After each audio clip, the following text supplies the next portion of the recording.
Bonjour à vous, chers et choisis de Jésus. Le titre du message 234 est celui-ci. Avant de ressusciter, j'ai dû passer par la croix. Notre foi, en tant que baptisés, elle est basée sur un Christ qui est ressuscité. Mais pour ressusciter, il a dû passer par la croix.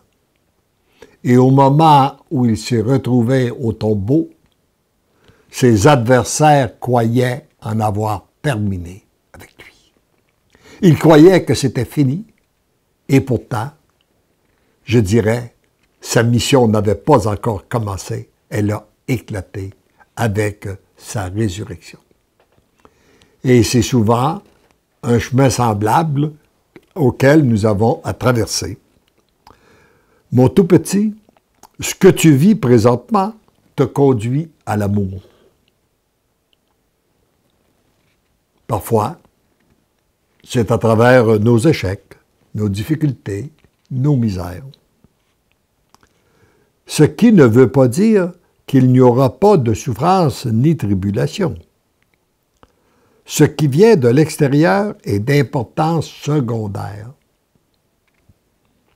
Ce qui est de première importance, c'est ce qui se passe à l'intérieur de toi.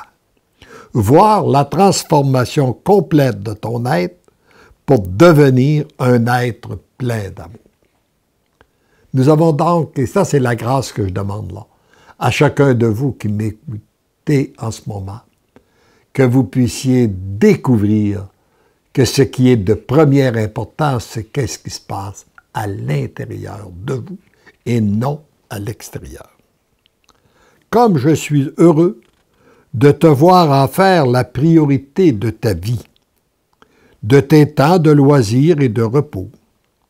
C'est à travers ces temps que tu me donnes que nous pouvons obtenir une intimité toujours plus profonde.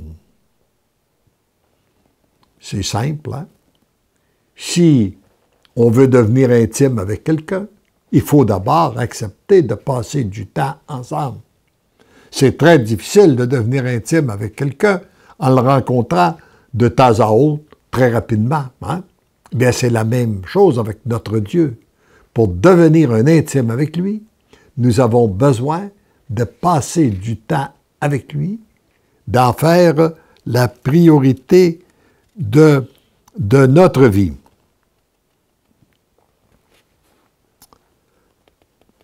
C'est à chaque instant que tu me donnes, tu deviens un peu plus moi.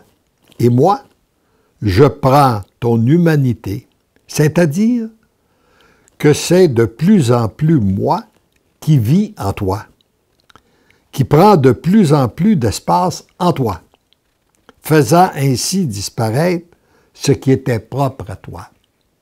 Et à chaque fois que je le reçois dans l'Eucharistie, j'en profite pour lui demander, « Seigneur, viens prendre tout l'espace en moi. Fais qu'il n'y ait plus de place pour ce qui n'est pas de toi. Et surtout, de tout ce qui est contraire à l'amour. Viens me libérer de tout ce qui n'est pas de toi. La place que j'occupe présentement en toi, je veux l'occuper chez tous mes enfants de la terre. Et encore davantage. Ce que je veux, c'est aussi la volonté de mon Père, dans le sens que mon vouloir est le même que celui de mon Père. Il nous a enseigné la belle prière du Notre Père, et dans cette prière, depuis 2000 ans, nous la récitons, et nous disons que ta volonté soit faite, que ton règne vienne. Sa volonté, c'est que l'amour circule sur la terre comme au ciel. Et ça n'est pas encore arrivé. Mais c'est ce qui se réalise petit à petit lorsque nous lui permettons de le réaliser en nous. Cette volonté sera réalisée très bientôt. Et il est urgent que cette volonté soit connue afin de permettre à ceux et celles qui le désirent de donner des consentements. Tu es l'un de ceux que j'ai choisis pour la faire connaître. Encore là, tous ne répondront pas à l'appel. Ceux et celles qui y répondront ne resteront pas sans récompense. Avant la récompense, toutefois, il y a la souffrance. Tout comme avant de ressusciter, j'ai dû passer par la croix. Le disciple n'est pas plus grand que le maître.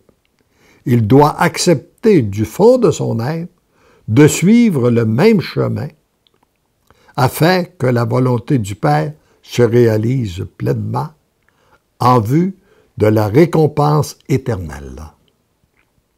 Sois sans crainte. Je serai toujours avec toi pour te soutenir et te protéger. C'est la grâce que nous avons de savoir qu'il est toujours avec nous pour nous protéger. Ensemble, nous entrons dans une nouvelle étape qui va te conduire plus profondément dans l'amour. Je sais que tu es tout petit, faible, fragile. C'est pourquoi je demeure toujours à tes côtés en te tenant par la main pour t'empêcher de trébucher et ainsi te permettre de continuer à avancer sur la route que le Père t'a tracée, qui te conduit à l'amour en plénitude. Alors le bon moyen pour ne pas bifurquer, c'est de se laisser conduire par notre Dieu. Les souffrances et la croix que tu auras apportées peuvent se comparer à des petits cailloux sur ta route, comparativement à l'immensité de l'amour qui t'attend, qui vous attend. Je reprends cette phrase pour qu'elle se pénètre réellement en nous, afin qu'elle enlève aussi toutes nos craintes, toutes nos peurs. Les souffrances et les croix que tu auras à porter peuvent se comparer à des petits cailloux sur la route, comparativement à l'immensité de l'amour qui t'attend, qui vous attend. Vous devenez l'amour. Tu deviens l'amour. Vous êtes follement aimé. Tendrement, je t'aime. Amen.